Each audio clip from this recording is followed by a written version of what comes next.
Hello everyone, my name is Jordan, and today I'll be showing you how to utilize empty nodes within SpriteKit.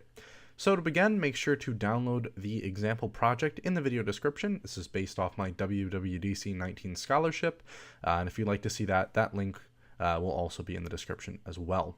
So empty nodes, effectively, if you know how SpriteKit works, everything in SpriteKit is a node, and because of that, you can have nodes that don't have anything within them. They can just be empty. And so we can utilize this to create cool effects, such as limiting the camera, which you'll see on screen right here. You'll see the camera only follows the cat for a certain amount of time. We can also position where the player starts within our game. So let's go ahead and begin. We are going to go ahead and open up the game scene.sks file, and you'll notice our scene here. Now on the left side, you'll see this red column, and you'll see another one on the right. These are just the limits of our scene here. You'll see we also have a camera, a background, and a road for the player to stand on.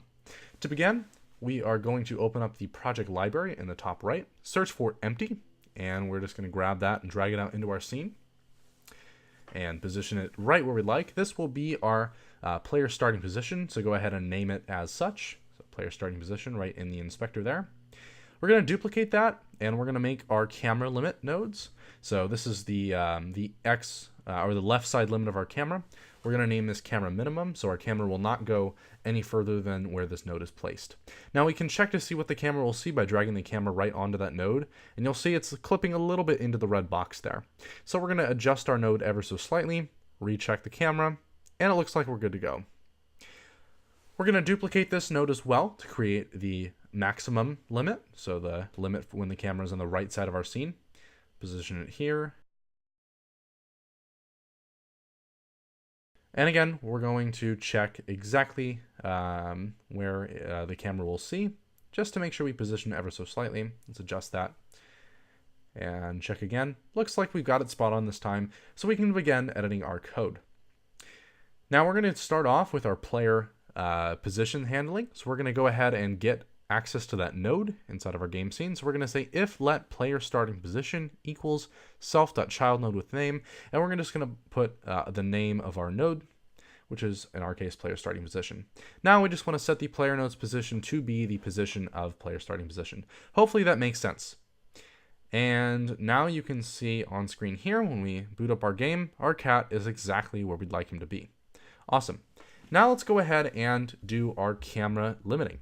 We're going to do this inside the game scene plus movement file, and let's go ahead and get typing. Before we can limit exactly where our camera can go, we need to make sure we have access to our camera. So we're just going to make sure it's not nil, get a local reference to it there. Then we're also going to grab our camera minimum node as well as our camera maximum node, just so we don't have to work with any optionals. I found this was really nice to do it this way when I was working on my actual submission. All right, awesome. Now we're going to make a little space here just so we can start working, and then we're going to check if the player node's X value, or the position's X value of player node, is less than the minimum camera node's position X, or if it's greater than the camera maximum, that X coordinate there. So this ensures that the camera never wanders further than we want. Next, we'll set the camera's position to a new CG point, and we'll pass in the current existing camera X position, so it never goes further left or right than we want, and we will make sure it tracks the player in the Y direction. Otherwise, if we're within our limits, we can just set the camera's position to be the player's position. And you'll see right here, our camera stops following the player as soon as we pass our node, and that's the same for the minimum node as well.